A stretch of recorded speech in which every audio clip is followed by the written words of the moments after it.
Madam Speaker, access to high-speed internet on your phone, your tablet, or your computer has become not just a want, but a need and a necessity to participate in today's economy in order to go to school, to be educated, to communicate, or even, as you saw this summer, for public safety. The internet, which when I was a kid was a luxury, is now transformed into a public utility, which nary a function in today's society that can be completed without it. And yet 40% of rural Canada is not connected to high-speed internet. Wow. Almost 60% of our First Nation communities are not connected to high-speed internet access. And especially troublesome, those in rural areas that are connected find it inadequate and expensive. In a 2021 poll conducted by the Canadian Internet Registration Authority, 68% said that the organization they communicate most with online is their bank. A strong internet connection may also be a factor in determining someone's health care, as 28% of Canadians consulted a doctor virtually in 2021. Wow. And as this nation faces a shortage of doctors and healthcare practitioners, that number is only going higher. There are also simpler conveniences that come with reliable internet, like food and grocery delivery, car sharing, social media, and online booking portals. Farmers these days now only have equipment with software that can only be updated online using the internet. That's right. But rural Canadians suffer most of all as the world goes more digital and they are stuck in the Stone Age. And Madam Speaker, why does this matter? Well, it matters because Canada is rural. Of the 3,700 municipalities in Canada, only 94 are urban, or over 100,000 in population. That means that 97% of Canadian municipalities are rural. Even in my home riding of Bay of Quinte, only a 3-hour drive west of Ottawa, southwest of Ottawa, with Belleville, Prince Edward County, and Quinte West. In my region, traveling east to west, north to south, you often lose cell coverage. A lot of my residents don't have reliable high-speed internet. And we're a 3-hour drive from over 10 million people, and a part of this country that should be considered urban and have reliable, high-speed, and cheap internet. The answer to those problems, Madam Speaker, is to have more competition, more companies competing, and especially have more Canadian companies competing, filling in the gaps when it comes to technology and spectrum to get more rural Canadians connected to the internet and cell phone towers in Canada. But the answer is also to ensure that the government's role is to ensure that the rules and regulations in place benefit rural Canada as much as it does urban Canada. This bill is a bill for rural Canada to ensure that when Canada gives a public utility resource, spectrum, or spectrum licensing to a company, that the company uses the spectrum to connect rural parts of this country, and it's over 7 million people, to high-speed internet access. Right. This bill is entitled Use It or Lose It, which will see that if a telco buys spectrum intended to service a geographic region in Canada and within 3 years does not service 50% of that geographic area, the minister has the legislative options to ensure that another company will. I'd like to personally thank Senator Patterson from the Great Nunavut and his incredible staff who have already passed this bill and shepherded it through the Senate. When discussing this bill, the Senator revealed that this is his last year in the Senate. He actually turned 75 and almost the last day of the year that he can serve as a Senator. And he told me that if his generation is going to be remembered for anything, it'll be the last one that remembers the world before the internet. Can you imagine that? But with this bill, Senator Patterson will be remembered for protecting this public utility for all of rural Canada. Hear, hear. The Senator talked to me about the importance of this bill in the North, in the Northwest Territories, in Nunavut, and on the Yukon. You see, when it comes to the internet, we're either 5 years ahead or 5 years behind. In rural Canada, we are certainly 5 years behind. In the North, the Northwest Territory Premier Carolyn Cochrane, during a recent wildfire, stressed, as phone and internet lines were out, that they had been asking for upgrades for decades with no response. She quotes, "It angered me that we've been pleading and begging to have the same infrastructure the people in the South take for granted, not extra, just basic infrastructure." In PEI, a resident, Julie Lauren, pays $161 per month for her home internet service, and just for context, that is more than 8 times what Australians pay. She lives in Bonshaw, PEI, a rural community just 30 minutes outside of Charlottetown. To have a high-speed internet at home, Lauren relies on the only company she found that provides reliable service in her area, Starlink, a United States-based satellite internet provider operated by American SpaceX. Most Canadians can't afford either internet or can't get it because it hasn't rolled out yet. Worse, and many times in the past, telcos have abused the internet and spectrum, a public utility, as their own real estate and asset and profited off of it.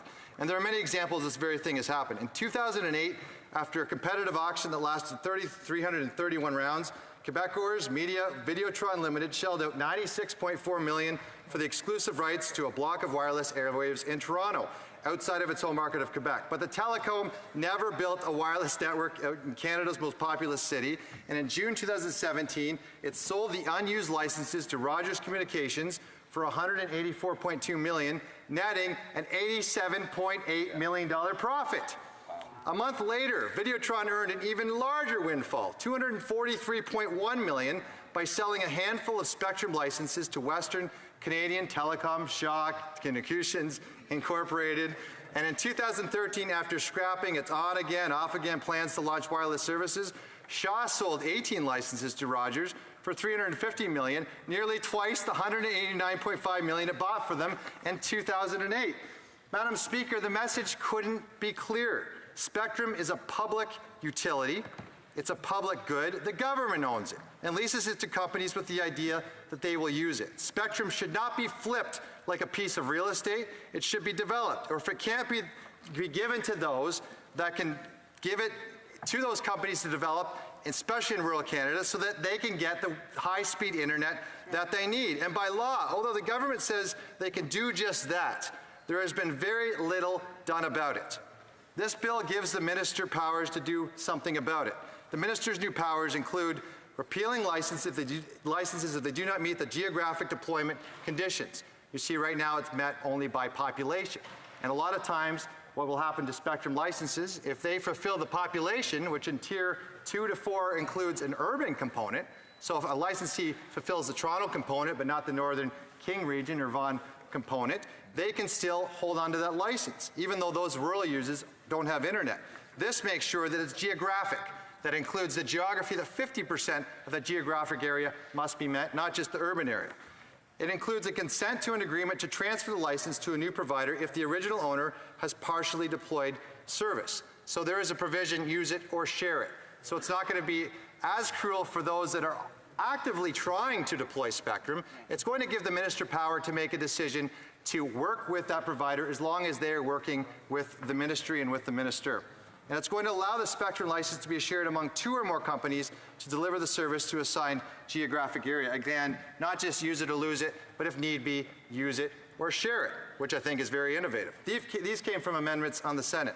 I'd like to congratulate the senator on many important amendments to this bill in the Senate, and there were many great improvements to its original form. One of the amendments was to ensure that those buying Tier 1 to Tier 4 licenses would not be able to meet deployment conditions by simply deploying to the urban areas with those large geographic tiers, but also required to provide service to a smaller rural remote areas nestled within in order to meet the obligations under this legislation. So we're trying to work with those providers. It also laid the foundation for other amendments focusing on the use it or share it regime, which allows the minister to be able to make the decision to share parts of the spectrum to companies that can fulfill the obligations of the spectrum rollout. In addition, it provides ministerial flexibility to either outright revoke the license or to reallocate Tier 5 areas, which are rural, within the license to other providers who are already able and ready to service the under-serviced areas. A lot of those were independent service providers like a company called Storm, which is actively working on that. The amendments also included a provision that would clarify the intent to ensure that license holders cannot sell the license up to and including 3 years minus a day in an effort to avoid penalties for not complying with license conditions. So we're giving the minister the power also to ensure that companies on the 299th day prior to the 300th day that they're going to revoke this, that he can make sure that these companies are complying, or again, he has the power. We're giving the power to the minister, which is very important. Another amendment requires the minister to start a competitive bidding process within 60 days of not only the revocation of a spectrum license, but also where the license holder has voluntarily surrendered their license as a result of not being able to meet their licensing obligations. And a further amendment addressed the concerns over the ability of smaller proponents to raise the required capital to participate in the competitive bidding process, small companies, giving the minister the flexibility to use competitive bidding or other reallocation processes such as a first-come, first-served model when a license is revoked or surrenders. Again, we have many small businesses that want to participate in this license process. Let's give the minister the power to select those smaller companies, especially when it comes to rural Canada and the North. You see, not all companies are bad, and spectrum auctioning is a necessary process where there is much demand and little supply, like in urban Canada. But in rural Canada, there is less supply, and this bill is awfully needed to fix that. Therefore, this bill is a small start to spectrum policy review in Canada, especially in rural Canada.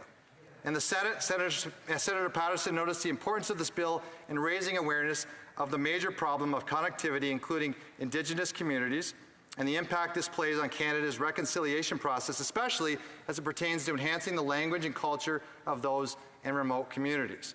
The Senator also made many comments close to my heart on how the government should develop incentives and policies that foster competition and facilitate the entry of Canadian companies into the competitive market. Madam Speaker, Canadians have had bad or worse connectivity in rural and remote areas in Canada. The really bad news is that most of Canada is rural, and that 40% of rural Canadians don't even have access to high-speed internet, and that's just almost 60% for our First Nation peoples. At a time when Canadians need fast, reliable internet and cell phone coverage for their economic well-being, for their kids' education, and perhaps most importantly at all, for their safety. This bill ensures that those companies that win spectrum auctions actually use the spectrum they are buying in rural areas of Canada that need it. This is, too, with no small effect, work on ensuring that the Canadian government and its Ministry of Industry has a role to play in ensuring that the spectrum licenses in this public utility that is purchased by companies is being put to providing good, fast, reliable internet for Canadians, or that a use it or lose it provision will ensure that at the very least that the asset owned by the Canadian public is not just speculative for companies trying to earn another buck. I want to thank Senator Patterson of Nunavut for putting forward this very important bill, a very timely one for when he retires, and it is my hope that we in this place can support the work he has done in the Senate in this great first step to address rural connectivity in Canada. Thank you, Madam Speaker. Bravo.